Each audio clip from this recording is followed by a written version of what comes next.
जयतां पुरतो पाङ्गो मम मन्दमतेर्गति मत्सर्वस्वपदां राधारमणमनोदिव्यसन्धारण्यकल्पमाला श्रीमद्रत्नागारसिंहासनस्थौ श्री श्री राधा श्रीगोविन्ददेवो प्रेष्ठादिभिः सेव्यमानो स्वरामि श्रीमाता तरसारम्भि वंशीवटतटस्थिता करशन वेणुस्वनैर्गोपीर्गोपीनाथ श्रीस्तुनः वृन्दारुदेव्याय प्रियाय केशवस्य च कृष्णभक्तिपदे देवी सत्यवत्यै नमो नमः भक्त्या विघ्नपराधलक्षे क्षिप्तश्च कामादितरङ्गमध्ये कृपामयीं त्वां शरणं प्रपन्नानन्दे नमस्ते चरणारविन्दम् हृदय आह्लादं भक्त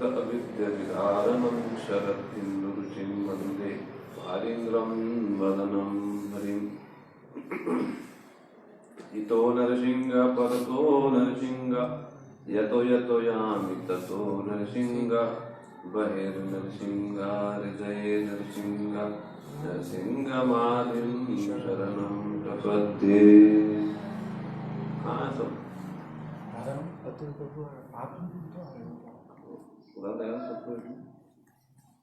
आवाज लगाओ, घंटी बजाओ। राधारमण जी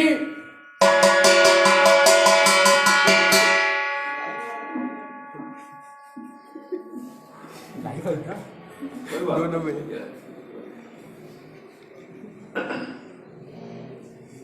हम लोग जो हैं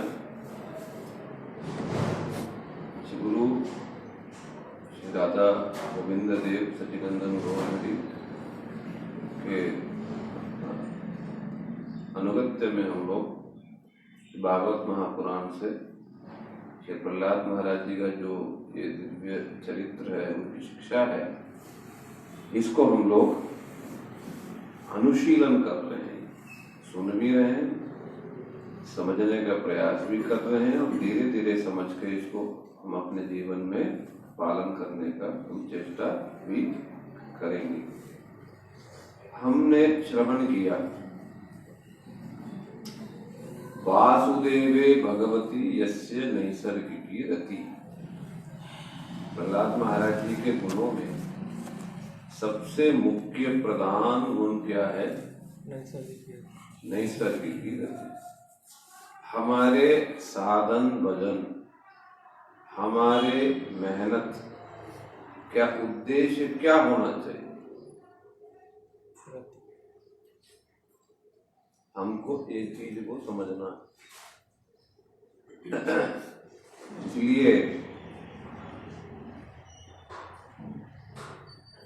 इसलिए जो हमारा परिश्रम है, जो हमारा साधन है, यदि इसका उद्देश्य जो है वो कृष्ण के चरणों में रति नहीं है, रति भक्ति पैदा कर उत्पन्न करना नहीं है या प्राप्त कर नहीं है, तो वो साधन नहीं है, ना ही वो साधक है। वो क्या है फिर? वो ध्रुव महाराज जी की तरह और दूसरों की तरह दूसरी चीजों में भटक गया। सकाम, कर्म मिश्रा, ज्ञान मिश्रा, इस प्रकार से तरह तरह की चीजों से वो क्या हो गया? भटक गया। ठीक है, इसलिए ये प्रहलाद महाराज जी के चरित्र से जो नारद ऋषि ने उनके जो गुणावली बताई, उसमें से हमें ये शिक्षा लेने कि हमारे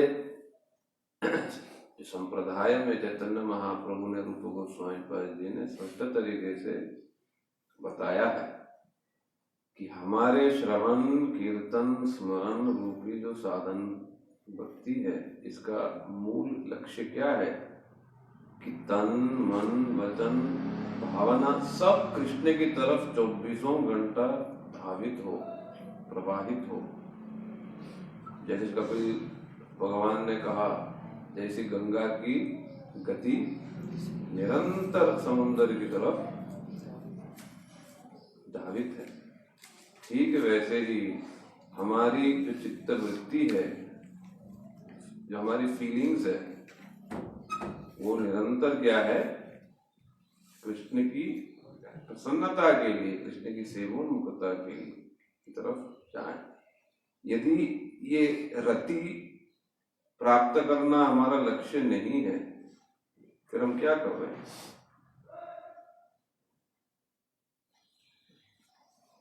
क्या कर रहे हैं?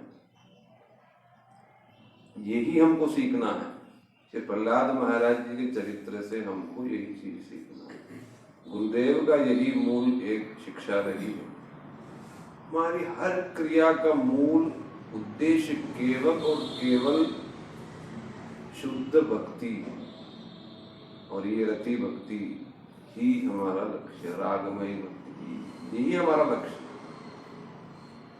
तो हमें प्रतिदिन इसी चीज को मापदंड की तरह हमें प्रतिदिन विचार करना होगा, हम क्या कर रहे हैं। भक्ति ठाकुर जी ने कहा है, आप लोगों ने सुना होगा कि 15 दिन में, एकादशी के दिन विचार करो, हैं? टेस्टिंग दे रहे हैं विचार। हाँ, विचार करो। भक्ति ठाकुर जी ने बोला कि एकादशी के दिन विचार करो कि पिछले 15 दिनों में मैंने क्या किया, यानी 2 हफ्ते में मैंने क्या किया, और मेरी भक्ति बढ़ी कि नहीं बढ़ी। भक्ति बढ़ी कि नहीं बढ़ी, इसका लक्षण कैसी है? इसका लक्षण क्या है? विषयों के प्रति रुचि हमारी नहीं होती, ये इसका लक्षण। यानी कृष्ण के प्रति रुचि जितनी बढ़ती है, उतना विषयों के प्रति हमारा अब मन नहीं करता। यदि इस प्रकार से नहीं हो रहा है, तो क्यों नहीं हो रहा? मतलब बिल्कुल भक्ति ठाकुर जी ने जैसे सिखाया है, हमको बिल्कुल बनिया बनना पड़ेगा। जो रोज लिखता है आमदनी, खर्च, लाभ कितना है, नुकसान क्या हुआ, नुकसान हुआ तो क्यों नुकसान हो रहा है, ठीक वैसे ही इस भक्ति ठाकुर जी ने भी हम लोगों को सिखाया। क्यों सिखाया? क्योंकि हमारा लक्ष्य जो है, हम उस लक्ष्य से भटक जाने के लिए बाध्य हैं। श्री तुलसीदास जी ने जैसे कहा, और ये सबके साथ है, ये हमारे साधक जीवन में ये चीज है। क्या? तुलसीदास जी ने कहा कि आए थे हरिभजन को ओटन लगे कपास। सुना है?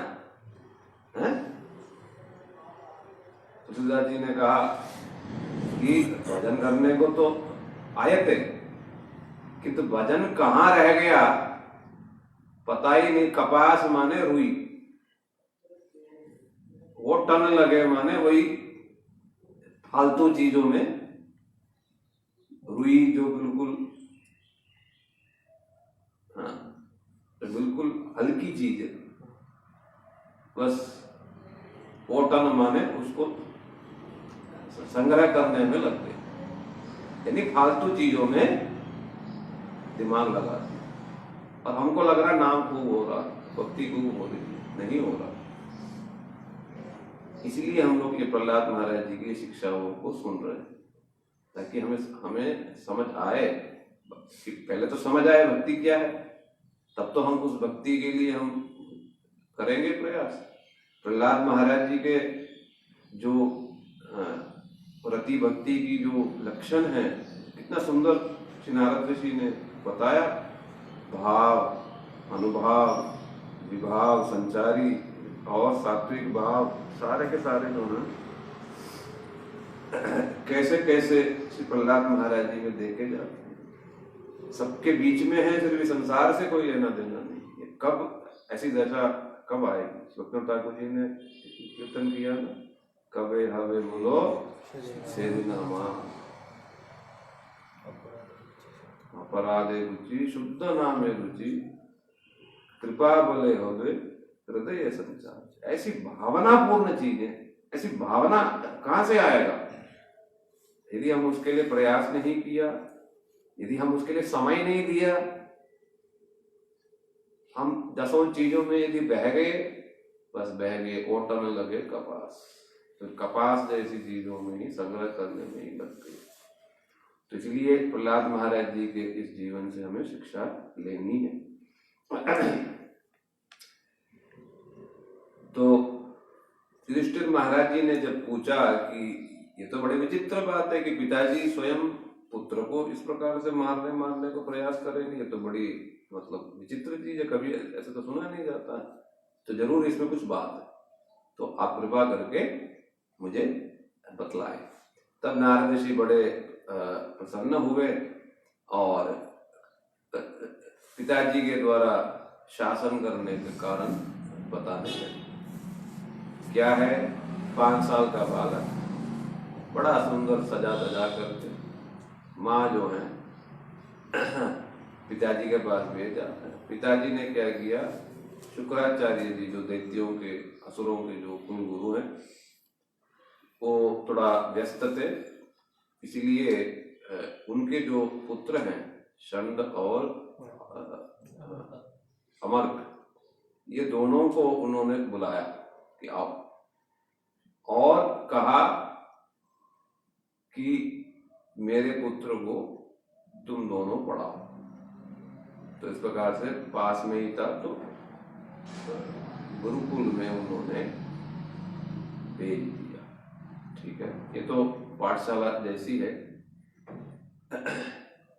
किंतु हमें यह समझना है, क्योंकि बात यहाँ पर आई है, तो हमें यह समझना है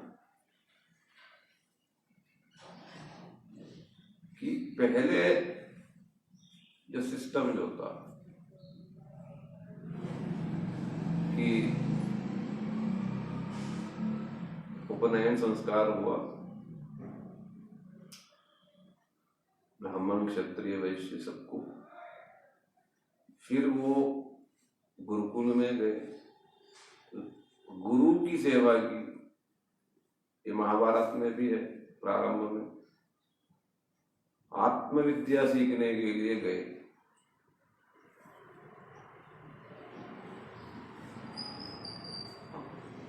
गुरु का नाम था आयोध धौम्य, और उनके पास गए, हाँ,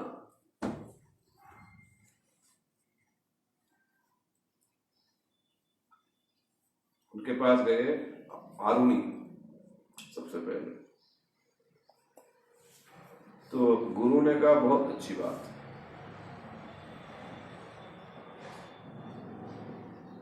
तो कुछ दिन रहे, सेवा किया, सब कुछ किया, और किसी दिन श्री गुरु ने ये आरुणि को बुलाया, कहा कि खेती है, ये महाभारत की प्रारंभ की बात है, बहुत सुंदर, और श्री गुरुदेव ये बार बार समझाते थे, विशेष करके श्री गुरु पूर्णिमा के दिन ये बातें समझाते थे। तो गुरुदेव ने कहा उनसे, धौम्य जी ने, कि खेती है हमारी मठ की, आश्रम की, उसमें पानी जाने के लिए मैंने बना रखी है, क्या नाम कहते हैं उसको, जो नाम है उसका, हाँ, तमेड़ जैसी, किंतु वो ज्यादा पानी, बारिश के वजह से ज्यादा पानी होने के कारण वो कहीं टूट न जाए, जाओ तुम ध्यान रखो, जाओ, इस प्रकार कह के भेज दिए। जब वो गए तो देखा सचमुच में टूट रहा था, और पानी से एकदम भर गया था सारा। तो उन्होंने क्या किया, तो पानी बह के जा रहा था सारा, क्योंकि वो धान का चावल था तो पानी रहना तो जरूरी था उसमें। तो ये बार बार उसमें मिट्टी डाले जा रहे थे, बार बार, क्योंकि बारिश भी हो रहा था, ठंडा भी था, ठंड का भी समय था, बारिश भी हो रहा था, और बार बार मिट्टी डाल रहा, मिट्टी तो ठहर नहीं रहा। तो देखते देखते परेशान हो गए, कुछ उपाय सूझा ही नहीं। फिर लास्ट में क्या किया, उस ठंडे पानी में, सर्दी के मौसम में बारिश हो रहा है, कोई उसको रास्ता उपाय मिला नहीं, तो स्वयं ही लेट गए। और लेट गए तो बिल्कुल ऐसा, मतलब फ्लैट नहीं, सीधा ऐसा, तो सारा पानी जो है रुक गया, फिर पानी नहीं बहा। बड़े सफलता उनको प्राप्त हुई, किंतु इसमें पूरी रात चली गई। तो पीछे से गुरु जो है सुबह देखा, सुबह तक तो लौटा नहीं है, तो बड़े चिंतित हुए। तो कुछ एक लोगों को साथ में लेकर के गए वहां पर, और दूर दूर से, मतलब जोर जोर से पुकारने लगे, आरुणि आरुणि कहाँ। जैसे ही गुरुदेव के पुकार को सुना, आरुणि जो है झट खड़े हो, और जैसे ही खड़े हुए वो फिर से पानी जो है, तो ये झट से इन्होंने खड़े हुए, इसके उद्धालक, ठीक है। तो तब से इनका नाम हो गया कि आरुणि उद्धालक, ठीक है। और खड़े हुए और कहने लगे, हाँ गुरुदेव। तो गुरुदेव पास में आए, उन्होंने देखा ठंड में कांपते हुए शरीर में इसने सारा कुछ किया। गुरुदेव देख करके गुरुदेव का जो मन जो है पिघल गया। तब क्या किया, गुरुदेव ने पूछा क्या किया, तो कहने लगा कि मैंने तो प्रयास किया, जब कुछ और रास्ता निकला नहीं, मैं खुद ही यहाँ पर ले। और पूरी रात बारिश में, ठंडे पानी में, कंबल नहीं, कुछ नहीं है? तो श्री गुरुदेव, मतलब ये धौम्य जी जो हैं, बस इसकी पूर्ण मेरे लिए जीवन तक देने की इसकी जो वृत्ति को देख करके क्या किया, झट उन्होंने आशीर्वाद दिया, बस जा, तुम्हें अभी सारे वेद के तात्पर्य सब कुछ तेरे अंदर फूर्ति हो जाए, जाओ।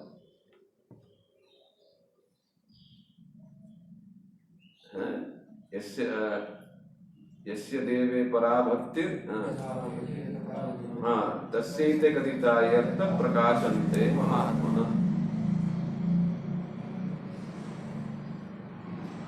इसको गांड मान के रखो। इसकी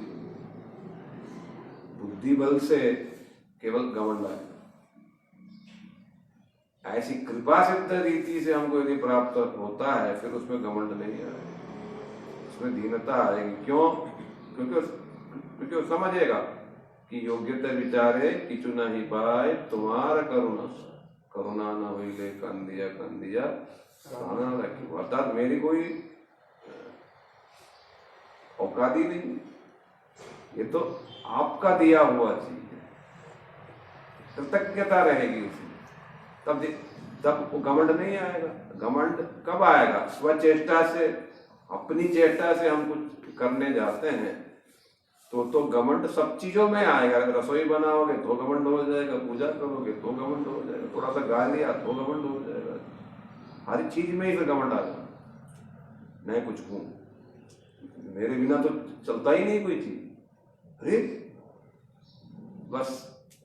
तो एक और थे, उनका नाम था उपमन्यु, एक और शिष्य उनके धौम्य जी की, उनका नाम था उपमन्यु।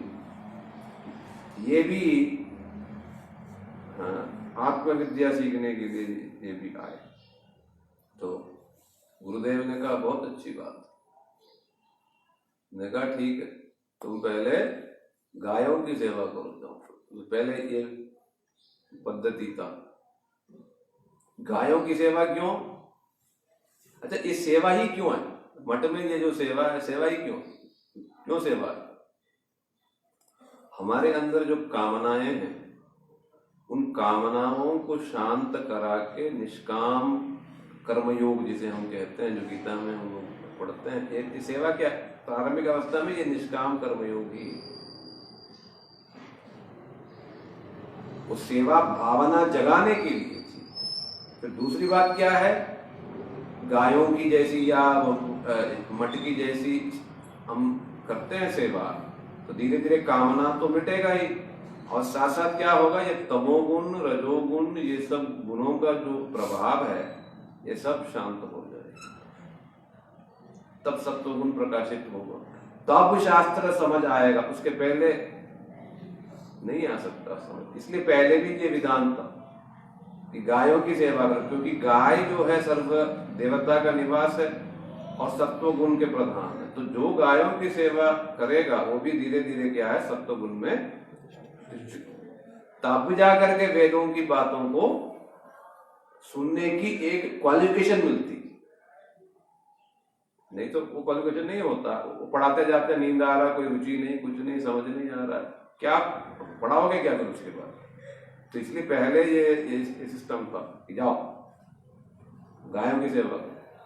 ब्रह्मा जी ने भी बोला था, इंद्र और विरोचन जी, तो ये उपमन्यु जी जो हैं, हाँ, गायों की सेवा करते थे और साथ साथ जो है पहले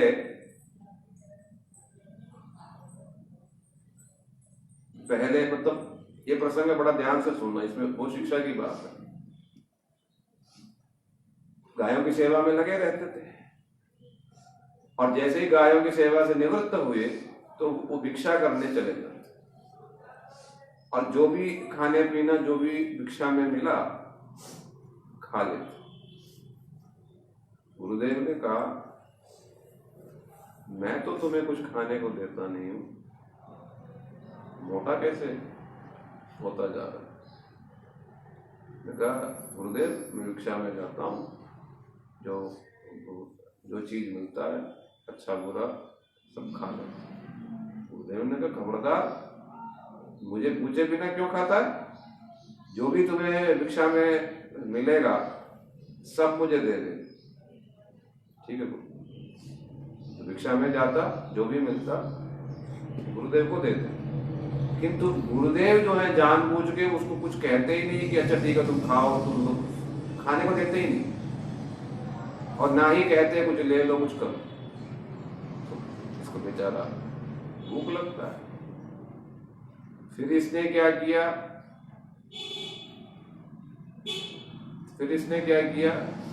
गोचरण के लिए जाता था, तो गाय के दूध पी ले, तो कुछ दिन के बाद देखा फिर मोटा ताजा है।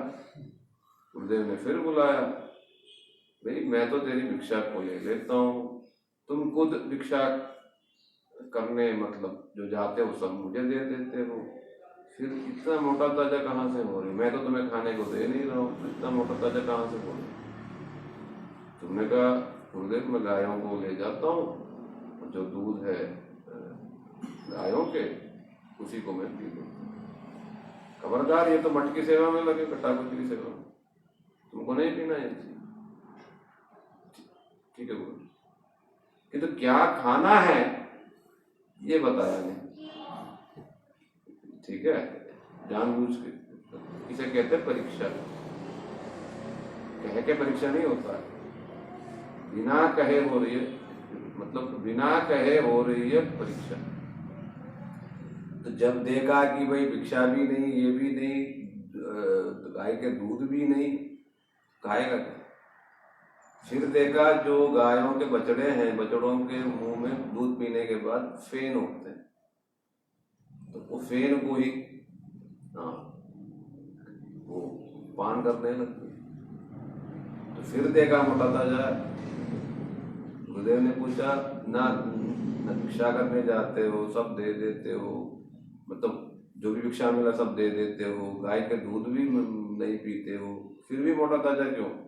ने कहा, वो बछड़े जो है जो दूध पी के मुंह में जो फेन जो उनका निकलता है, मैं उस फेन को ले। गुरुदेव ने कहा, खबरदार, बछड़ों के ये फेन को नहीं पीना। बेचारे ये उनकी संपत्ति है, उनकी पुष्टि फिर कहाँ से होगी? तो सारा फैन मतलब तू ले लेगा तो नहीं पीना तुम। तो इस प्रकार से सब चीज मना कर दिया। ये तो खाना क्या है ये निर्देश नहीं किया। बेचारा क्या करेगा, भूख लग रहा है, धीरे धीरे तो ठीक है सब कुछ मना हो गया, किंतु भूख भी लग रहा। तो किसी दिन गोचारण करने के लिए सबको ले जा रहा था, बहुत भूख लग गया, बहुत ज्यादा, अब बर्दाश्त से बाहर हो गया। तो फिर उसको समझ नहीं आया क्या करना नहीं करना, तो सब चीज तो मना हो गया। फिर वो जो अकवान का जो पेड़ है, मतलब पौधा है, उसको तोड़ा तो देखा सफेद सा दूध जैसा निकल रहा है, उसी को पी गया। किंतु वो खारी चीज है, बड़ा विषैला है, और जैसे ही लिया नेत्र चला गया, नेत्र गया। अब कुछ दिखाई नहीं दे रहा है, अब क्या करें? तो चलते चलते एक कुएं में जाके गिर पड़ा। और दूसरे दिन जो है श्री गुरुदेव बड़े परेशान रहे, तो वापस आया नहीं, कहाँ गया कहाँ गया। तो कुछ लोगों को लेकर के वो पुकारते हुए आए कि उपमन्यु कहाँ हो, कहाँ? गुरुदेव में यहाँ पर क्या हो गया, सब कुछ मना हो गया, तो मैंने ये अकवन के पेड़ का जो रस है मैंने पी लिया, नेत्र मेरा चला गया। श्री गुरुदेव ने कहा ये देवताओं के वैद्य है, ये अश्विनी कुमार दोनों, तो इनकी वेद मंत्रों के द्वारा, ऋग्वेद के जो मंत्रों के द्वारा स्तुति करो, यदि वे प्रसन्न होंगे तुम्हें नेत्र मिल जाए। तो स्तुति किया, वो दोनों सामने प्रकटित हो गए। तो फिर कहने लगे तुम पहले ये प्रसाद ले लो, ये खाने के लिए लाए थे, पहले ले लो, फिर हम तुमको नेत्र दे देंगे। मैं कहा नहीं, मेरे गुरुदेव के निर्देश के बिना नहीं ले सकते। अरे लो लो कोई बात नहीं, ऐसा बड़ा जोर लगा। अरे क्या होता है, तुम्हारे गुरुदेव ने भी ले लिया था, तुम भी ले लो। गुरुदेव जब कहेंगे तभी लो। जब इस प्रकार की दृढ़ निष्ठा देखी, वो दोनों अश्विनी कुमार बड़े प्रसन्न, और उन्होंने नेत्र भी दिया, सब प्रकार के मतलब संपत्ति भी दी। फिर बाहर जब कुएं से बाहर निकले, गुरुदेव बहुत प्रसन्न हो, और इस उपमन्यु को भी उन्होंने आशीर्वाद दिया। तत्क्षणात सारे वेद का तात्पर्य तुम्हारे मन में प्रकाश। तो यही है पद्धति, ठीक है। वो गुरुदेव ने क्यों ऐसा किया, खाने को क्यों नहीं दिया, ये है परीक्षा। वो चाहते थे जल्दी तुमको उसके मतलब उस वेद के जो शिक्षा को ग्रहण करने के लायक बना दो, तो इसलिए ज्यादा उसकी परीक्षा ली, है ना। तो इसलिए यही पद्धति है। तो ये गुरुकुल जो सिस्टम जो था वो किस लिए था, वो क्या है कि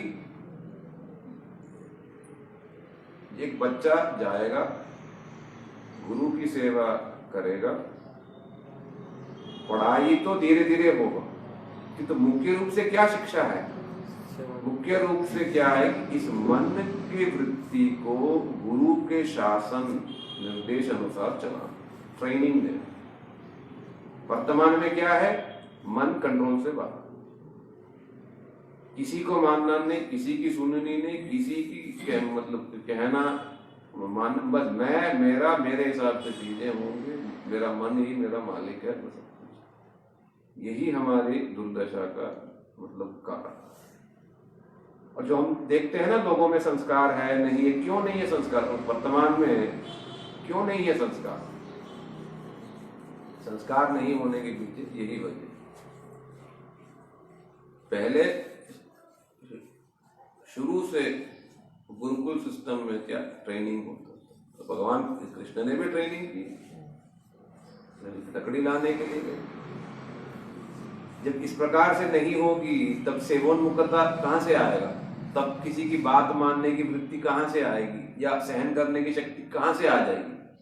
पहले सबको जाना होता था, सब जाते थे, सब रहते थे, सब तपस्या करते, सब सीखते, तब मन जो है काबू में होता, तब जाकर के परमार्थिक चीजों में स्थिरता पूर्वक हम प्रवेश कर सकते हैं।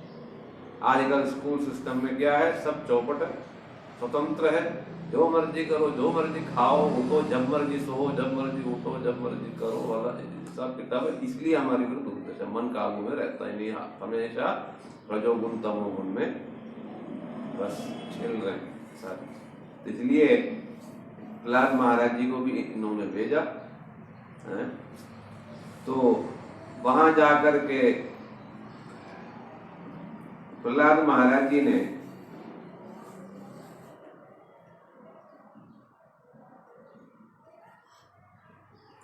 ये षंडामर्क जो है, ये दोनों प्रहलाद महाराज जी को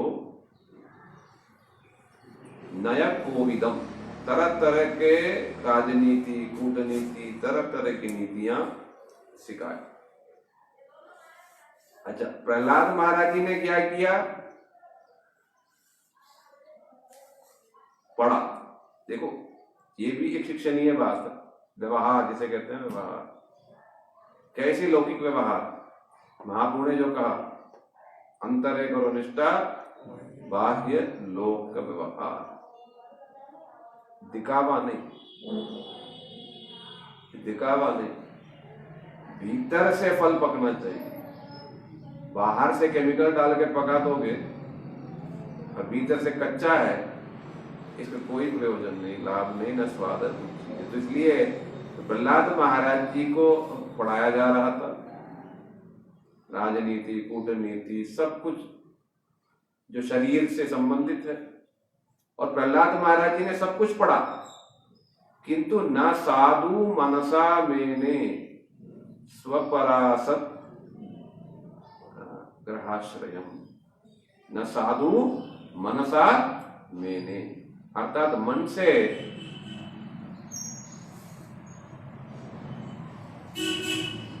नींद आ रहा ज्यादा सब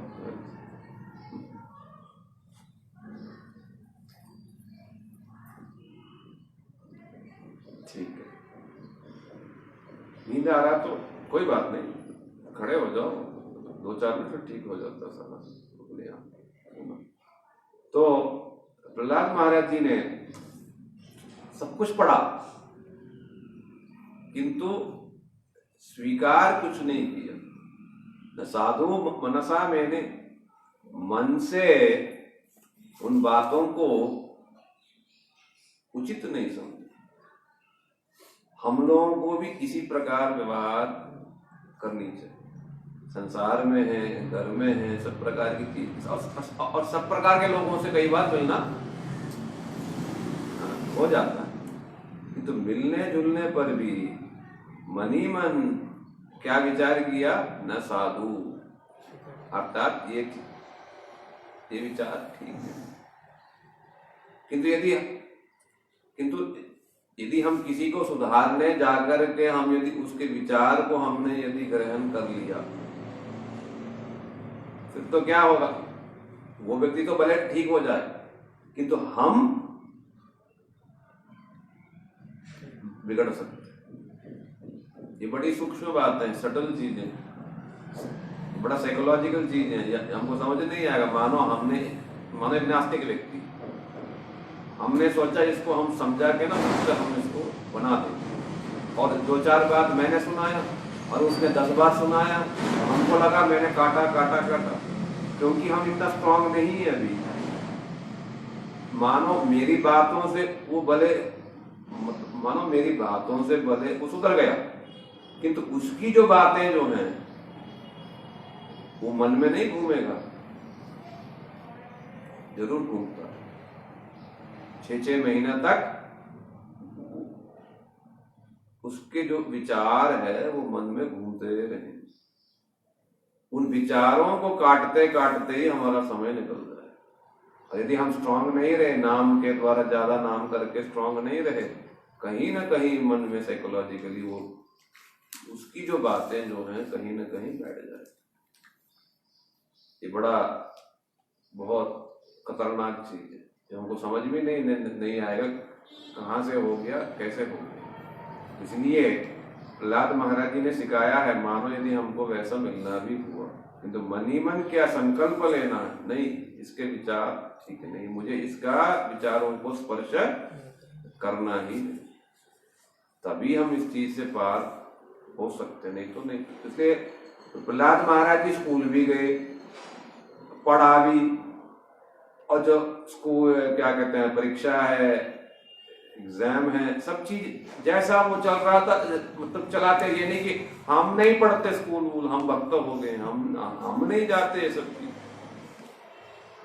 ये प्रहलाद महाराज जी ने सिखाया है। व्यवहारिकता क्या है कि नहीं। तो इसलिए यहाँ पर ये और महाप्रभु ने रघुनाथ गोस्वामी पाद जी को जो बोला वो भी मतलब ये सेम चीज, अंतरेग और निष्ठा जो है भीतर से फल पके निष्ठा, और बाह्य लोक व्यवहार, बाहर से क्या है किसी को पता ही नहीं चले हम कुछ कर भी रहे, बिल्कुल संसार जैसी वृत्ति है। ठीक है, ये तो बड़े मतलब सीखने वाली चीज है, किंतु वैसे भक्तों के साथ रहोगे तभी सीखा जा सकता है। नहीं तो क्या होता है, सारे भावुक होते हैं, सेंटिमेंटल होते हैं और लड़ाइयां लगवाते हैं, है ना। और वो ज्यादा दिन फिर चलता नहीं। समस्या क्या है कि वो ज्यादा दिन चलता नहीं है, ये एक समस्या है ना। इसलिए न साधु मनसा मैंने उन विचारों को ठीक नहीं समझा। क्यों?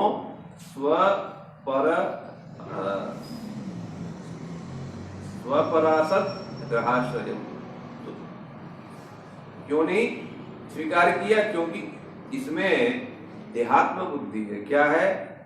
स्व माने मैं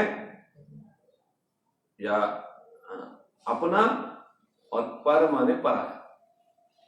ये भेदभाव है इसमें। शत्रु है, ये मेरा मित्र है, ये मेरा शत्रु, ये सब शरीर यानी देहात्म बुद्धि से उत्पन्न मायागत चीजें हैं, आत्मा से कोई संबंध नहीं। क्योंकि प्रहलाद महाराज जी आत्मा में स्थित थे, इसलिए वो कभी भी जो है इन विचारों को उचित नहीं समझा, माया ही समझा सब चीजों को। यानी माया बने भ्रामक, भ्रांतिपूर्ण चीजें ही समझा, सच नहीं समझा इन चीजों। तो ये हुआ मुक्त महापुरुषों की स्थिति। वो भले ही उसके बीच में है तो भी क्या है, उन चीजों से प्रभावित नहीं हुए। ठीक है, तो इसीलिए हम लोगों को प्रहलाद महाराज जी की तरह हमें शिक्षा लेने, भीतर से पक्के हैं किंतु बाहर से दिखावा नहीं किया कोई चीज। ठीक है, जो चल रहा है चलने दिया, छेड़ा नहीं, और वहां भाषण नहीं दिया, भाषण भी नहीं दिया, किंतु जहां भाषण देना था वहां ठीक ठाक सुनाया जहां सुनाना चाहिए वहां ठीक ठाक सुनाया, किंतु जहां सुना के कोई लाभ नहीं है वहां क्या किया? वहां कुछ नहीं किया, वहां जैसा चल रहा है चलते रहने दिया। तो इसलिए प्रहलाद महाराज जी ने सुना भी, शुश्रूषवे अनुपपाटच, सुना भी और बार बार पढ़ा भी, परीक्षा भी दिया, सब कुछ हुआ। कूटनीति, राजनीति है, और राजाओं के जो मतलब जो शत्रुओं के साथ कैसा व्यवहार, मित्रों के साथ कैसा व्यवहार, किसको दंड देना है, क्या नहीं देना, सारा विवरण मनुस्मृति में बड़े विस्तार से दिया गया है। तो ये सारा कुछ सिखाया गया, सारा सब कुछ पढ़ा, किंतु मन ही मन क्या विचार किया? मैं तो ये शरीर हूं नहीं, तो ये शरीरगत ये जो भेदभाव है, मैं मेरा तू तेरा, ये ठीक नहीं। ये केवल अज्ञानियों की बात है, ज्ञानियों की ये बात नहीं हो सकती। इस प्रकार सोच करके उन विचारों को स्वीकार नहीं किया। हम लोग क्या करते हैं, नास्तिकों को या बहस करने जाते हैं, और बहस करते करते दूसरे के विचार को कहीं ना कहीं हम स्वीकार, मन ही मन जो है स्वीकार कर ही देते हैं। और वो विचार जो है वो घूमते घूमते घूमते घूमते वो हमें जो थोड़ा बहुत भक्ति या थोड़ी बहुत जो श्रद्धा जो थी, वो श्रद्धा टिमटिमाने लग जाता है कि नहीं, पता नहीं, नाम में रुचि नहीं आ रहा, उसी का विचार कर घूम रहा है, अरे सब झूठ है, अरे सब बेकार है। बस हम दिन रात उसी को सोचते सोचते सोचते कब हमारा ही पत्ता कट गया पता ही नहीं चलेगा। इसलिए बड़ी सावधानी से, इसलिए तो मतलब दुस्संग है, इससे हमें बचना। इसलिए श्री भक्तिवेदांत ठाकुर जी ने कहा है, समझाया है कि रोज ही हम दुस्संग में हैं, तो कैसे बचें? तो उन्होंने कहा है, सब्जी वाले के साथ सब्जी की बातें करो, दुकान वाले के साथ दुकान की बातें, सबको वक्त बनाने के चक्कर में नहीं। हाँ, यदि वो सरल है और वो खुद ही पूछता है तो नाम की क्या मैं, तब एक सरल श्रद्धावान व्यक्ति को कह सकते हैं कि तो हम यदि ठान लिया कि सबको हम फिर बना देंगे, सब्जी वाले को, इसको, नौकर, सब लोगों की, जिसको श्रद्धा नहीं, कुछ भी नहीं, क्या कहेगा? अरे मां, क्या करके क्या मिलेगा? कुछ नहीं, ऐसे ही ये सब। तो वही विचार जो है वो हमारे मन में बैठ जाएगा, फिर हम भी धीरे धीरे सोचेंगे। बंगाल में है ना, माला जपे साला, कर जपे भाई, भूखे भूखे बोलो बलिहारी जाए। तो तरह तरह के तर्क देते हैं, अरे माला में करने से क्या होता, दिखावा, बिल्कुल ढोंगी बाबा। तो ये विचार सुनेंगे तो धीरे धीरे कहीं ना कहीं तो मन में ठहरता है ना चीज, हाँ ठीक है, कह रहे ढोंग, इसमें क्या होगा? फिर नया नया निकालेगा, कुछ न कुछ, कुछ न कुछ, कुछ न कुछ, टंग टंग टंग, वो वाला, ये वाला। कबीरदास जी का वो भी माला माला जुग फिरे, उनका भी वो यूज करते हैं ना। हाँ, ऐसे क्या होता है, वो तो हंसी मन का फेर तो ये सब विचार तो कहाँ जाएगा भाई, मन में तो ठहरेगा, है कि नहीं? तो इसलिए प्रहलाद महाराज जी से हमको शिक्षा लेना है कि ये सब पहले तो सुनना नहीं, और यदि सुना तो मन ही मन इसको त्याग देना, नहीं ये विचार ठीक नहीं है, बस मन से इसको निकाल के फेंक देना, नहीं, मेरे मन में इसके लिए स्थान नहीं है ना। तो इसलिए प्रहलाद महाराज जी ने बाहरिक जो व्यवहार है सब कुछ ठीक ठाक किया, कोई उसमें नौटंकी नहीं की, उसमें कुछ भी। और किंतु भीतर ही भीतर क्या है, किसी को उन्होंने ग्रहण ही नहीं किया कोई चीज। तो किसी दिन जो है हिरण्यकशिपु जो है प्रहलाद महाराज जी को गोद में बिठा लिया, सुंदर बच्चा है, तो पिताजी को देखते ही बड़ा एकदम प्रेम आया। उन्होंने पूछा, पप्रच्छ कत्यताम वत्स मन्यते साधु यद भवान, अरे तुमने अब तक जो सीखी है साधु यानी श्रेष्ठ चीज क्या है, बताओ तो। उन्होंने सोचा बड़ी सुंदर बातें बोलेगा, विष्णु हमारे शत्रु है, तो उसको मारना ही हमारा लक्ष्य है।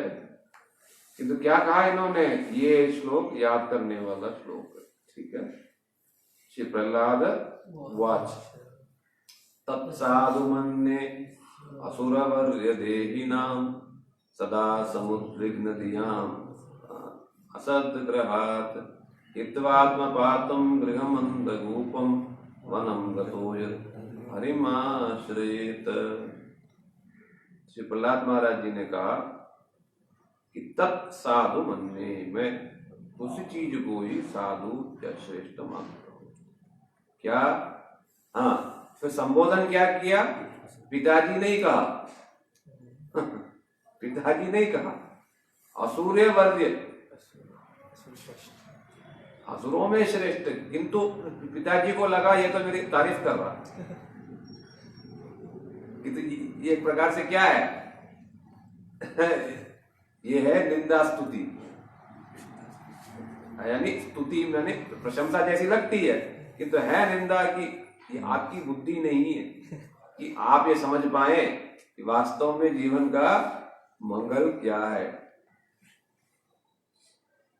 अच्छा, स्कूल में नहीं कहा और पिताजी को भी वैसा नहीं सुनाया, जब पिताजी ने पूछा तभी बताया। ये भी हमको सीखना है, बहुत कुछ सीखने वाली बात है। तो जैसा कल आप सुना रहे थे ना, क्या गागरी चलक तो क्या अधगल गागरी चलकर, हाँ, हम भक्ति जानते कुछ है ही नहीं है, थोड़ा सा माला कर ले, थोड़ा सा मंदिर कर ले, हम सारे जगत को तारने निकल गए। यहाँ प्रहलाद महाराज जी के क्या है दीनता कि जब वो पूछा पिताजी ने तभी कुछ जवाब दिया, और वो भी सटीक जवाब दिया। उन्होंने कहा तत्साधु मन ने असुर वर्य, असुरों में श्रेष्ठ, यानी आपको इतना सूक्ष्म बुद्धि नहीं है कि आप इन परमार्थिक चीजों को समझ सकें। फिर भी मैं आपको बता रहा हूं क्या, देही नाम सदा समुद्विग्न दियाम असत ग्रह। देही नाम ये देहदारी जो हैं, मतलब जो मनुष्य जो है, विशेष करके देहदारियों में भी विशेष करके मानव जो हैं, ये मानव जो है ये अपने नेत्रों से, कानों से, पंच ज्ञानेंद्रियों से जो असत वस्तु क्या है, शरीर संबंधी दो प्रकार की वस्तु है, क्या है, सत और दूसरा असत। असत माने जड़, जिसकी स्थिति तो है किंतु नित्य नहीं। तो एक स्वप्न जैसी, सत्य तो है किंतु नित्य नहीं, और ये क्या है, जड़ भी है। तो इसलिए कह रहे हैं कि इन पंच ज्ञानेंद्रियों के द्वारा और इसका जो सरदार मन, यदि इन 6 इंद्रियों को यदि हमने विषयों को, संसार के माया द्वारा रचित पंच भौतिक द्वारा रचित जो विषयों को हम ग्रहण करने में ही लगा देंगे, नेत्रों से ये सुंदर ये संसार के रूप देखा, कानों से तरह तरह के गाना सुने, और मुंह से कुछ भी खाया, अंट शंट, नाक से भी तरह तरह की जो सुगंध आ रहे हैं सब सूंघा, बोला, स्पर्श किया, और मन में सब समय कामना से भरा रहा, अरे हम स्वर्ग जाएंगे, या स्वर्ग तो फिर बाद की बात है, कम से कम ये तो है बड़ा नौकरी मिलेगी, बड़ी गाड़ी, घर, घोड़ा, मकान, या नेता बनेंगे, प्रधानमंत्री बनेंगे, या वाइस प्रेसिडेंट बनेंगे, कुछ बनेंगे, ऐसी ऐसी धारणा लेकर के जो सब समय विषयों को ही ग्रहण करते हैं या विषयों का ही जो सेवन करते हैं, उनकी क्या दशा है, सदा समुद्विग्न दिया। दिया माने उनकी बुद्धि कैसी है, उनकी बुद्धि समुद्विग्न, उद्विग्न भी नहीं, समुद्विग्न यानी सम्यक, माने इतना परेशान रहते हैं, इतना परेशान रहते हैं, इसकी कोई हिसाब किताब नहीं है। ये बड़ा ध्यान से सुनना इस बात को। मन परेशान क्यों है, मन चंचल क्यों है, क्योंकि विषयों से हम अपने मन को भरा रखा है। इसलिए जब भी मन चंचल, इस श्लोक को दोहराना है, मन को समझाना है, क्यों मेरी दुर्दशा क्यों है, कि सदा समुद्विग्न दिया असद ग्रह। तो मन शांत कैसे होगा, समुद्विग्न, इतना मतलब परेशान है कि जैसा समझो, देखा होगा आप लोगों ने भी, बढ़िया सा बढ़िया खाना उसको मिल रहा है, फिर भी परेशान, अरे अरे रोटी में ना वो घी लगा, अरे घी के मक्खन के ऐसा वाला, दाल ऐसा नहीं वैसा, हर समय परेशानी परेशानी।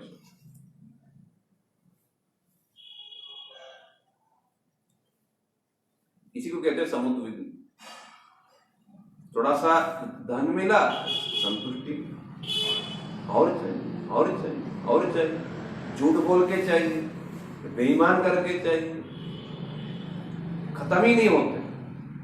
अच्छा, इतना सारा मिलने पर भी संतुष्टि नहीं होती, और यदि मानो जो चाहा वो नहीं मिला, फिर तो महापरेशान, गुस्सा। तो इसलिए कह रहे हैं कि ये देहधारी मानव जो है, ये विषयों के चिंतन करते करते हमेशा ही परेशान रहता है। तो इसलिए ये परेशानी कैसी जाएगी? जो व्यक्ति इस विषय पर विचार करता है वही जो है मानव है, और वही जो है श्रेष्ठ है, और वही शिक्षा ही साधु है, यानी श्रेष्ठ शिक्षा। हम परेशान है, और वो परेशानी भी फिर क्या है?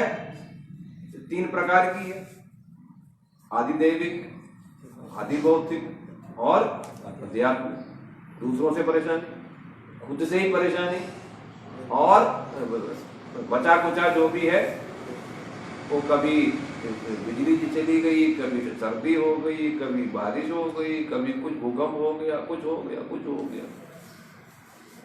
तो ये परेशानी को निवारण करना ही हमारे इस मानव जीवन का मूल लक्ष्य होना चाहिए, कि हम सब परेशानियों से निवृत्त कैसे हैं। ये सनातन गोस्वामी पाद जी ने भी पूछा, के अमी के न मोरे जा रहे तापत्र।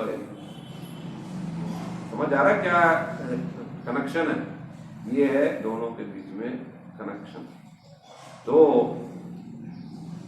प्रहलाद महाराज जी कह रहे हैं कि तत्साधु वही श्रेष्ठ है। क्यों? मैंने श्रेष्ठ साधु का संग किया, तब मुझे पता है कि इसका सोल्यूशन क्या है, उपाय क्या क्या है। हित्वात्मपातम गृहमंदकूपम वनम गतो यत् हरिम आश्रयेत। सबसे पहला क्या है? आत्मपातम, इस देहात्म बुद्धि प्रदान करने वाला या आत्म तत्व को भुला देने वाला। ये जो देहात्म बुद्धि से जो जीवन है हमारा, गृहस्थ आश्रम कह लो या संसार में रहना कह लो या कहीं भी रहना कह लो, है ना, इसको हित्वा, इस भ्रांतिपूर्ण विचार को त्याग के क्या करना होगा? हरिम आश्रयेत। सबसे पहले क्या है? भगवान का आश्रय लेना हो। गृहम अंधकूपम, ये जो गृहस्थ है, या समझो ये शरीर में जो मिथ्या जो अभिमान है, ये भी कैसी है?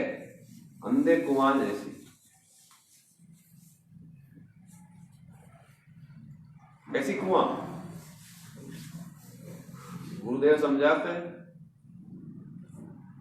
सुना भी होगा आप लोगों ने। एक राजा था, शिकार करने गया, इतने में सामने से शेर आ गया, ठीक से नहीं हो पाया शिकार, डर गया, और बाल बाल बचाते बचाते वो दिशा विहीन हो गया।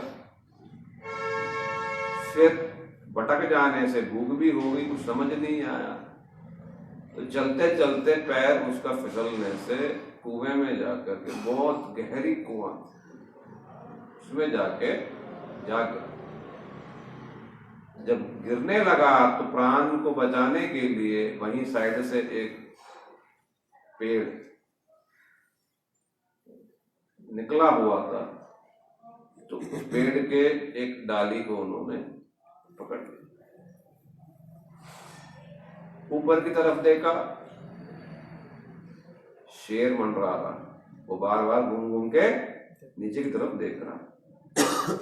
अच्छा, सोचा नीचे तो मतलब नीचे तो राहत होगी, तो नीचे देखा भयंकर सर्प पुश पुश करके शब्द कर रहे हैं कि कब ये मतलब गिरेगा और कब इसको हम।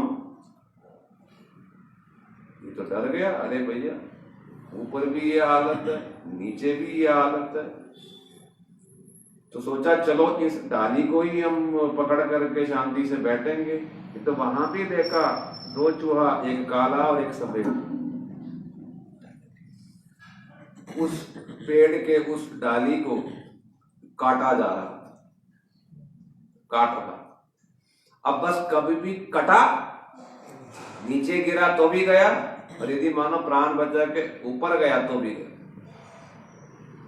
बहुत परेशान। और उस स्थिति में थोड़ा सा सोच रहा था कैसे होगी, क्या होगी, मेरा प्राण तो गया। ठीक उसी समय उस कुएं के पास एक बहुत बड़ा बरगद का पेड़ था, उसमें मधुमक्खी का छत्ता लगा हुआ। जैसे ऐसा परेशान सोच रहा था, तो उस समय जीव उसका बाहर की तरफ निकला हुआ था। वो ऐसा कर रहा था, तो 2 बूंद शहद के, जैसे ही वो शहद जीभ पे लगी और उसको भीतर लिया, तो सोचने लगा क्या आनंद है। तो श्री गुरुदेव समझाते हैं कि हम लोगों की भी संसार में यही दशा है। ऊपर जो मतलब शेर है वो काल जैसा है, मंडरा रहा है, और नीचे जो सर्प हैं तरह तरह के संसार के लोग हैं जो हमें जला रहे हैं, दुख दे रहे हैं।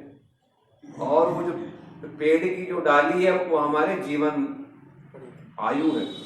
और जो 2 चूहा जो है काला सफेद है, दिन और रात ये कटता जा रहा।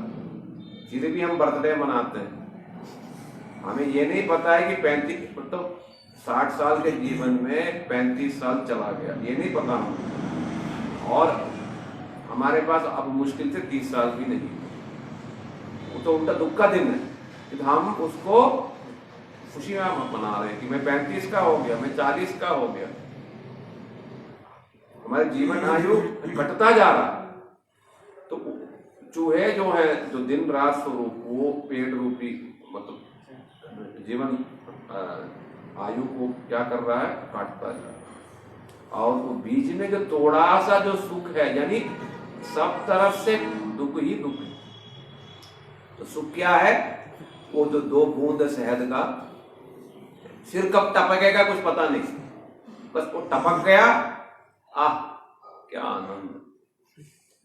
तो ठीक है, वैसे जो संसार में जो थोड़ा सा वो शहद जैसी लगती है चीजें, है ना, सुख जो गृहस्थ आश्रम का थोड़ा सा है, बस इसी को प्राप्त करके हम समझते हैं जीवन हमारा धन्य हो गया, धन्याति धन्य हो गया। तो इसलिए प्रहलाद महाराज जी कह रहे हैं गृहम अंधकूपम, यानी इसमें एक बार प्रवेश किया, बाहर निकलने का बहुत मुश्किल। अंधा कुआं क्यों कहा, क्योंकि इसमें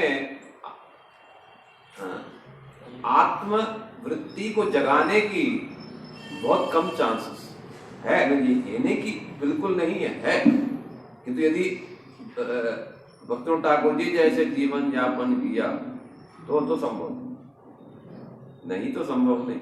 नहीं तो मैं मेरा, तू तेरा, मेरा बच्चा, मेरा पत्नी, मेरे पति, मेरा घर, बस गए।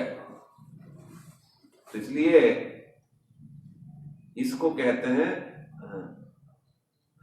अंधा कुआं, यानी इसमें ज्ञान नहीं है मैं कौन हूं क्या हूं। तो प्रहलाद महाराज जी कह रहे हैं कि इसको त्यागो, हित्वा हित्वा आत्मपातम। समस्या क्या है, मैं जो आत्मा जो हूं, ये गृहस्थ जो है या जिस माया में हम लोग बैठे हैं, ये चीज हमें भुला देता है कि मैं मतलब माया की वृत्ति जो है कि मैं ये शरीर हूँ, मैं ये मतलब सुंदर हूँ, मैं ये हूँ, मैं वो हूँ, ये चीज पैदा करा देता है। तो ये प्रहलाद जी ने क्या कहा, हित्वा, त्यागो इसको, त्याग के क्या करो, वनम गतो यद हरिम आश्रयेत, पहले तो भगवान का आश्रय करो। किंतु वो भी कैसे होगा, साधु संग में ही हो सकता है, साधु संग में ही संभव होगा। तो यहाँ पर जो वन की जो बात है ये कैसी है, ये साधु संग रूपी वृंदावन जैसे वन की बात है, या जहां भगवान बैठे हुए हैं वही वन है। वनम तो सात्विकम मन निकेतनम तो निर्गुणम, श्री भगवान ने 11वें स्कंद में फिर बताया कि जो ये क्या कहते हैं दारू पीते, ये सब स्थान जो है, ये सब स्थान जो है ये तमोगुणी, और जो ग्राम नगर में जो वास है वो रजोगुण। और वनम तो सात्विकम, वन में रहना क्या सात्विक ही है, और मन निकेतनम तो निर्गुणम, मेरे मठ मंदिर में जो वास है वो निर्गुण वास। इसलिए यहाँ पर वन का तात्पर्य वृंदावन जैसे वन, और विशेष करके साधु संग में ही संभव पर, साधु संग के बिना ये चीज संभव पर नहीं है। जगत गुरु श्रील प्रभुपाद जी समझाते थे, गीता संसार सुना, गीता संसार सुना, आपने सुना। गुरुदेव के पास एक चेला था, बड़ा सरल था बेचारा।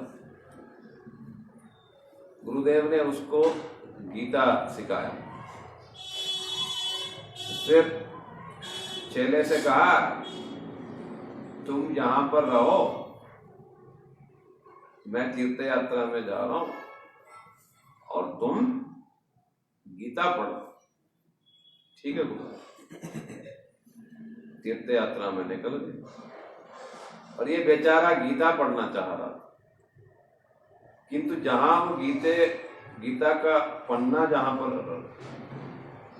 रखा हुआ था, चूहे रोज आकर के धीरे धीरे उसको खाने लगे। देखा, थोड़ा सा चला गया, फिर थोड़ा चला गया, फिर थोड़ा चला गया, तो पूरा ही खा गया। इसको आया गुस्सा। अब चूहे को कैसे पकड़े, क्या तुमको मैं सिखाता हूँ सबक। ये बिल्कुल वन में था, मतलब शहर से दूर है ना। तो वहां पर जो है उसको एक बिल्ली मिल गई।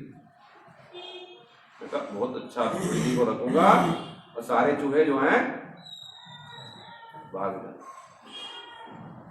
तो ठीक वैसे ही हुआ, तो बिल्ली को रखा और सारे चूहे भाग गए। किंतु बिल्ली को भूख लग रही है, बिल्ली क्या खाएगी, दूध पीती है। अब इसके लिए दूध चाहिए, अरे रोज रोज शहर जाओ, शहर से दूध ले आओ, बहुत दूर पड़ता है? जंगल से जाओ तो फिर आओ तो दूर पड़ता है जी। तो क्या करे, तो परेशान हो गया। तो मन में देखो, बड़े ध्यान से सुनना, ये हमारे साथ ये प्रतिदिन हो रहा है। 2-4 दिन दूर लेने गए तो दूर पड़ रहा है, फिर मन में नया एक प्रोजेक्ट आ गया, गौशाला रखेंगे बस। तो रोज नया नया प्रोजेक्ट निकलता है कि नहीं। तो फिर क्या हुआ, गाय ले आए, बड़े सुंदर गाय ले आए, बछड़े बछड़े सब दूध दे रहे हैं। अब देखो बहुत अच्छा हो गया। अब तो क्या है, बिल्ली सब धीरे धीरे देखा कि गाय की सेवा में ही समय चला जा रहा है, गीता पढ़ने को तो समय मिल नहीं रहा। गुरुदेव ने तो कहा बेटा गीता पढ़ो। तो फिर विचार किया, मैं एक नौकर को रखूंगा, नौकर को लाया, किंतु नौकर से हो नहीं रहा काम। वो नौकरानी चाहिए उसको, वो महिलाओं से ज्यादा काम गोबर उठाना करना वरना। तो उसने क्या किया, सुंदर सा एक जवान एक नौकरानी को लाया। बस वो गायों की क्या सेवा है, करते करते शादी ही हो गई। फिर शादी हो गई तो बच्चे भी हो गए। अब कहाँ गीता कहाँ रह गया। तो तीर्थ यात्रा करके गुरुदेव वापस आए। पहले छोटा सा कुटिया था, वो अब क्या पत्नी बच्चे आ गए, तो वो तो बिल्कुल महल हो गया। कहाँ हुआ ये, जंगल में। तो गुरुदेव वापस आए तो पूछ रहे हैं, बेटा तू कौन है यहाँ पर। तो गुरुदेव मैं ही हूँ। मैं ही हूँ, देखा गाय। तो गुरुदेव पूछ रहे, अरे ये क्या हो गया। मैं तो तेरे पास इतना सा मतलब कुटिया दे करके मैं गया और मैंने बोला गीता पढ़ो, तुमने ये क्या कर लिया। गुरुदेव मैंने गीता संसार कर लिया। अतः गीता पढ़ने के लिए मैंने ये सारा प्रपंच बचा। गीता कहाँ रह गया, गीता तो कहीं दूर रह गई। हमारे साथ यही हो रहा, यही होता है। हमको इसी चीज से बचना। इसलिए यहाँ पर वन की बात जो है कि वन में भी जाओगे, यदि मन यदि शांत नहीं है तो कुछ नहीं हो सकता। ब्रह्मा जी ने बोला है इनको, प्रियव्रत जी को 5वें स्कंद में, वयम प्रमत्तस्य वनवेषु स्यात् ययास्ते सहशक्ष पत्नी। जिनके ये 6 पत्नियां यदि शत्रु है, हम यदि वन में भी चले जाएंगे, यदि कुछ काबू में नहीं ये चीज, वहां भी क्या प्रपंच बच जाए। और दूसरी तरफ जिसके ये 6 जो इंद्रिय जो है काबू में है, वो यदि संसार में गृहस्थ में भी है तो भी वो परमहंस चूड़ामणि। ब्रह्मा जी ने प्रियव्रत जी को समझाया। तो इस प्रकार से प्रहलाद महाराज जी की ये बहुत बड़ी शिक्षा है। मन शांत कैसे होगा, हरिम आश्रयेत, भगवान का आश्रय यानी मन, भगवान में लगने से ही मन जो है शांत हो सकता है। इसके अलावा शांत होने का दूसरा और कोई उपाय नहीं। और हम सोचेंगे ये सब बेकार है, हम चले जाएंगे जंगल में, बरसाना में, ये कुटी में रहेंगे, नहीं होगा।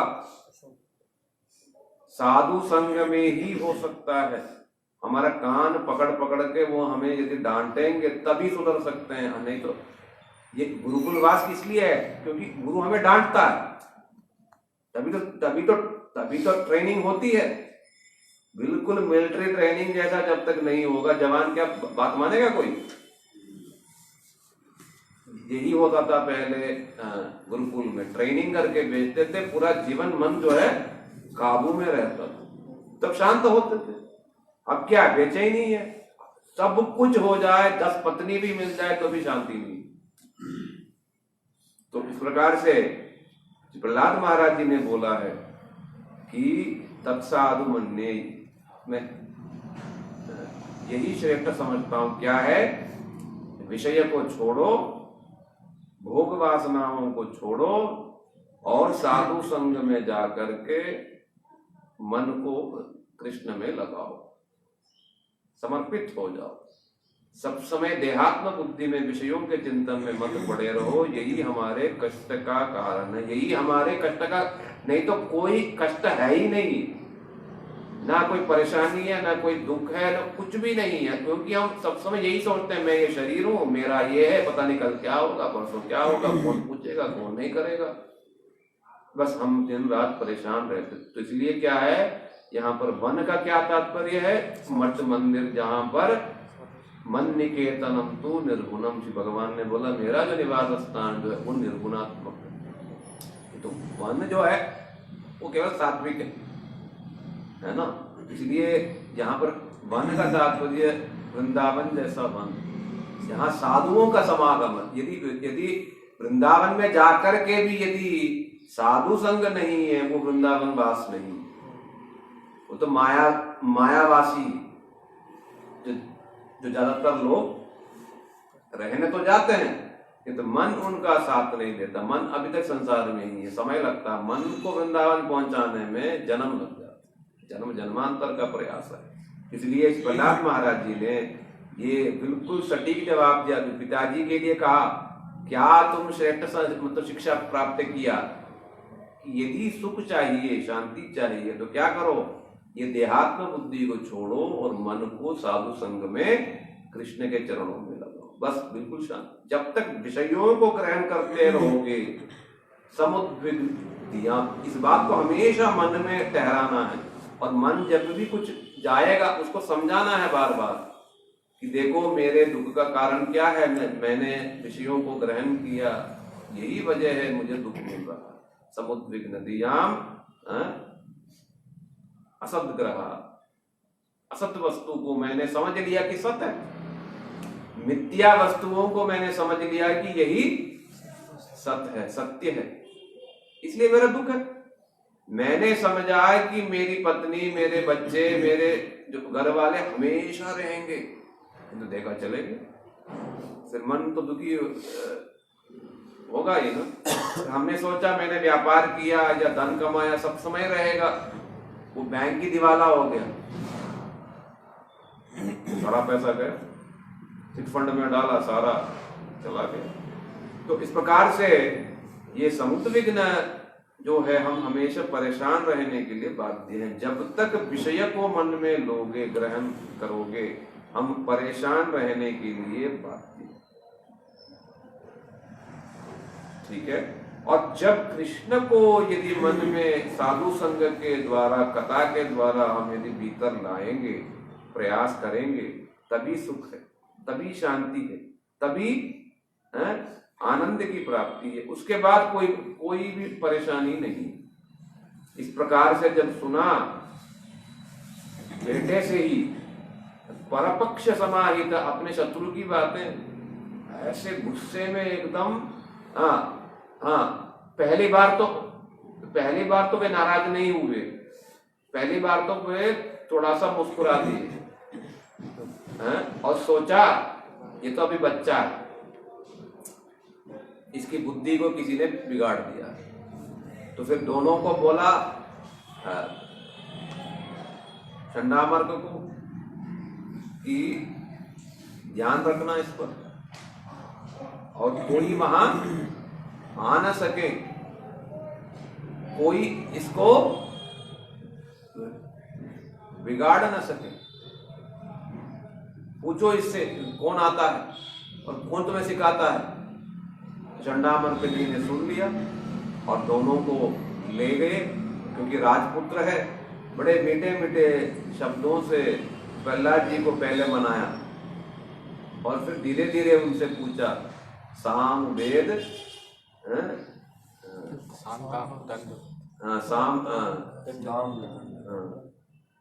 साम दान दंड वेद।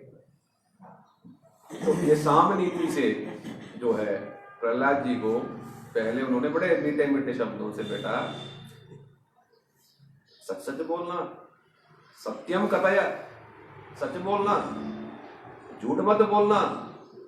तू तो अभी बच्चा है, तू कहीं जाता नहीं है, ना ही तेरे पास कोई आते हैं, तो फिर भी तेरे अंदर ये जो बात है, विचार है विष्णु के प्रति, एक धारणा है, कहां से आया, कौन सिखाया, बोल बोल बोल। हम लोग सुनना चाहते, बुद्धि भेद परक कृत, ये तुम्हारी बुद्धि को किसने बिगाड़ दिया। ये भले ही ये उस जमाने की बात है, किंतु इस समय भी यही बात सब बिगाड़ देते हैं। ये इस्कॉन वाले सब बेकार हैं, बच्चों को वो पकड़ पकड़ के ले जाते हैं सब, हैं? जीवन इनका फिर बिगड़ जाता है। तुम धंधे काम करो ठीक है, मंदिर जाओ ये सब करने लगो तो फिर नहीं, ठीक नहीं है, तो ठीक नहीं, तू क्यों जाएगा, तू नहीं जा सकता। तो मानो यदि सारी माताएं इसी प्रकार सोचने लगे तो सनातन धर्म की रक्षा कैसी होगी? धर्मो रक्षति रक्षित। यदि देश के लिए यदि कोई भी माँ जो है अपने बेटे को जवान देंगी नहीं तो देश की रक्षा होगा? ऐसा नहीं हो सकता। ठीक है, वैसे परमार्थ में सनातन धर्म में भी यदि योग्य संतान को हम यदि देंगे नहीं, हाँ ठीक है, तो 3-4 बच्चे करो, तो उसमें से एक दे दो, तभी इस सनातन धर्म की रक्षा हो सकती। नहीं तो फिर क्या, धीरे धीरे क्या, ना आपको समझाने वाला मिलेगा, ना ही पंडित मिलेंगे, कोई धीरे धीरे सब खत्म हो जाए। तब कहाँ जाओगे? दूसरे के बच्चे तो बने साधु, अपना नहीं, है ना? ठीक है, समस्या भी है इसमें। क्या है कि हम 2 ही बच्चे करते हैं, 2-3 करो तो फिर एक आध को फिर साधु सेवा में देने में कोई हमको कष्ट नहीं हो। तो इसीलिए समय की भी एक परिस्थिति है। अब मुश्किल से 2 से ज्यादा तो वैसे भी नहीं हो पाता, इतनी फिर महंगी है सब चीज, कहाँ से हो जाएगा? तो इसीलिए धीरे धीरे क्या होने लग जाएगा, कोई भी नहीं बनेगा, कोई भी ना पंडित बनेगा ना साधु बनेगा, तो बस अंट शंट सारे गलत लोग फिर बनेंगे। तो बस वही ये समझ गया, हम क्यों नहीं समझ पा रहे हैं इस बात को। तो इसलिए ये जो विचार है ये पहले भी है, इस समय भी है।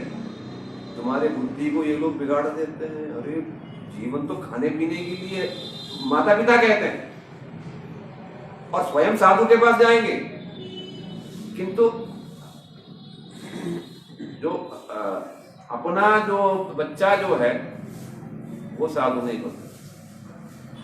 हाँ, यदि 2-3 होते तो शायद संभव होता, किंतु यदि एक ही है तो फिर चिंता वाली बात है कि भाई क्या होगा, कैसी होगी, है ना?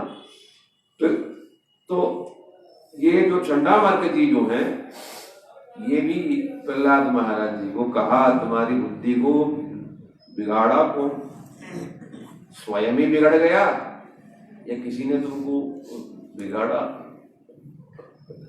बताओ वो कौन है जो तुम्हारे मन को आकर के बिगाड़ दिया? तब श्री प्रहलाद महाराज जी ने बड़ी सुंदर सुंदर बातें कही हैं।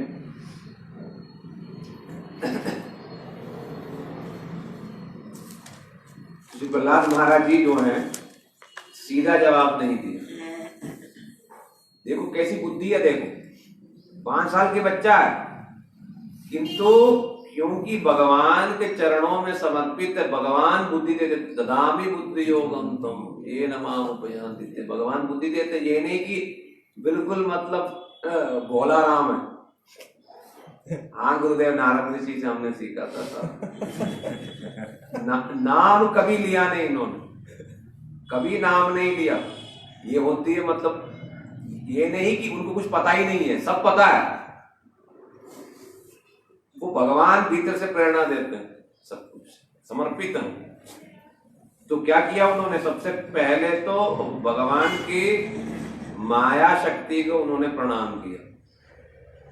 स्व परश्चेत्य असतग्राह पुंसाम यन मायया कृत विमोहित दियाम दुष्ट तस्मै भगवते नमः। मैं भगवान की उन शक्ति को मैं करता हूं प्रणाम। कौन सी शक्ति? ये माया शक्ति। और इस माया शक्ति का कार्य क्या है? यन माया कृत, जिनकी माया से इस प्रकार की मन में बुद्धि आ जाती है। क्या बुद्धि? स्व पर, अपना परा, अर्थात विष्णु हमारा शत्रु है और ये मेरे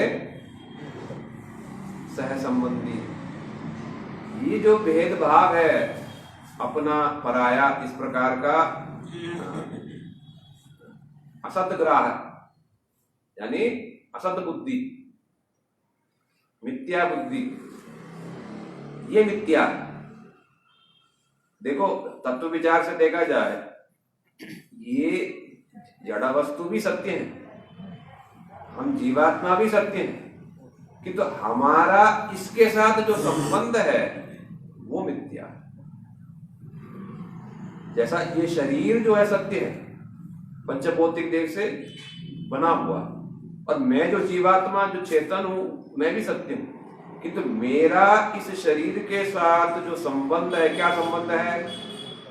मैं छोटा हूँ, बड़ा हूँ, मेरा बाल सफेद हो गए हैं, मैं दक्षिण से हूँ, बंगाल से हूँ, नॉर्थ से हूँ, यहाँ से वहाँ, इत्यादि इत्यादि जो भी धारणा है ये भी क्या, मेरा नाम ये है, अरे ये तो शरीर का नाम है ना, ये सब मिथ्या है। अर्थात इस शरीर के साथ मेरा जो कनेक्शन है वो सब मिथ्या है, और जब तक वो कनेक्शन रहेगा तब तक ही दुख कष्ट क्लेश कलह सब, ठीक है। और जब वो संबंध नहीं रहेगा तब क्या है?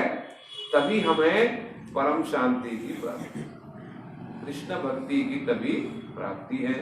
तो इसलिए कह रहे हैं कि मैं भगवान की उन माया को करता हूं प्रणाम जो इस प्रकार की भेद बुद्धि पैदा करा देती है। और जब इस प्रकार की भेद बुद्धि पैदा हो गया, विमोहित तियाम दुष्ट, बस उसकी बुद्धि जो है फिर मोहित हो जाता, फिर वो हो जाता दुष्ट, फिर उसको समझ नहीं आता कौन वास्तव में मेरा है, कौन पराया है, कौन ये क्या, उसको फिर समझ, उसको ये नहीं समझ आता सारे ही तो जीवात्मा, ये उसको समझ नहीं आता। फिर क्या है?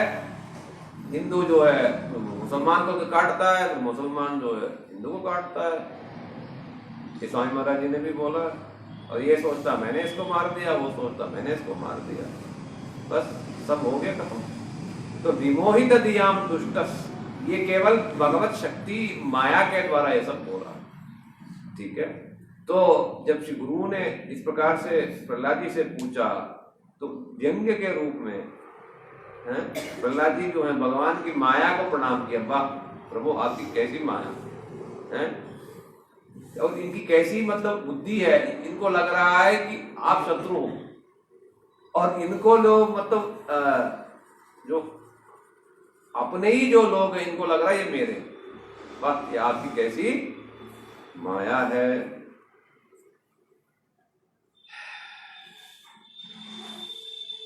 शाम को सुनते हैं, ठीक है। बोलो प्रहलाद महाराज की जय जय। हाँ, ये कुछ प्रश्न है तो भी पूछ सकते हो। मैं सोच रहा था पूछूं तो समझ नहीं मिल पाता। कुछ आप लोगों के मन में प्रश्न हो, कुछ हो, सोच लेना, ठीक है। शाम को या कल सुबह हम फिर बैठते हैं, थोड़ा समय। मैं सोचा तो टाइम निकल होगा, फिर पता ही नहीं चला मुझे।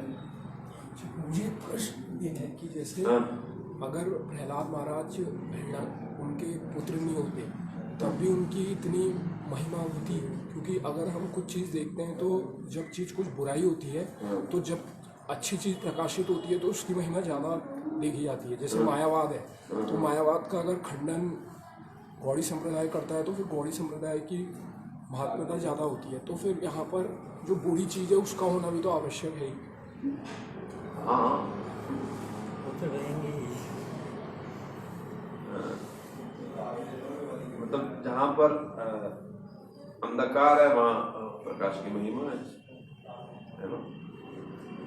प्रहलाद महाराज जी इतने अतः भगवान ने मतलब दिखाया, इतने कठिन परिस्थिति में भी मेरे भक्त कैसे मतलब मुझे छोड़ते नहीं है, मेरा भक्ति करना भी वो छोड़ते हैं। ये जगत को दिखाया, भक्तों के द्वारा ये जगत को दिखाया कि कितने से कितने मुश्किल परिस्थिति क्यों न हो, है ना, मेरे भक्त मुझे छोड़ के दूसरा कहीं जाते हैं। प्रहलाद महाराज जी को भी दिखाया, पांडवों की स्थिति में भी दिखाया, पग पग पर कष्ट। हमारा अभी थोड़ा सा कष्ट आ जाए, सिर्फ देखो इनमें से, आप में से कितने लोग टिकते हो। संभव नहीं। ये उल्टा भगवान की कृपा है, हमें सब कुछ फेवरेबल दे रहे हैं।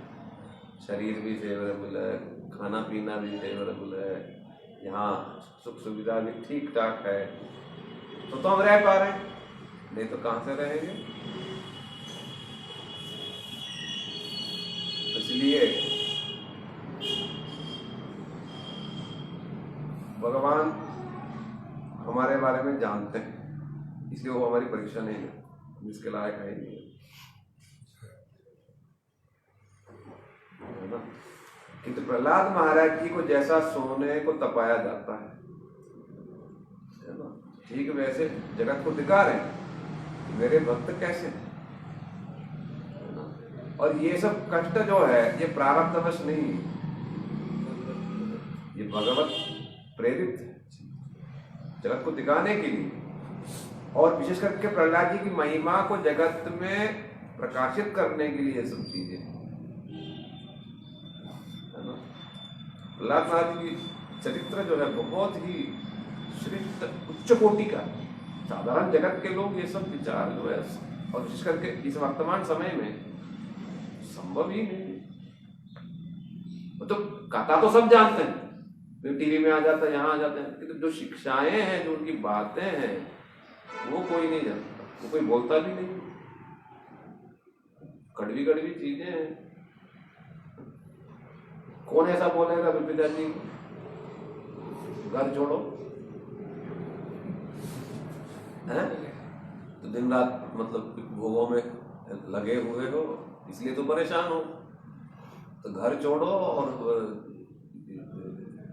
भक्तों का संग करो, तो देखना सुख शांति नहीं मिला तो बता देना।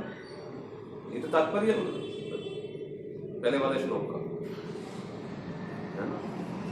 कौन ऐसा बताएगा, और अभी 5 साल का बालक, और इतने बड़े, और वो कोई साधारण नहीं है, स्वयं सारी देवता उससे डरते हैं, इंद्र चंद्र सब भागते हैं उससे, और बेटा जो है बाप से नहीं डरता ही नहीं।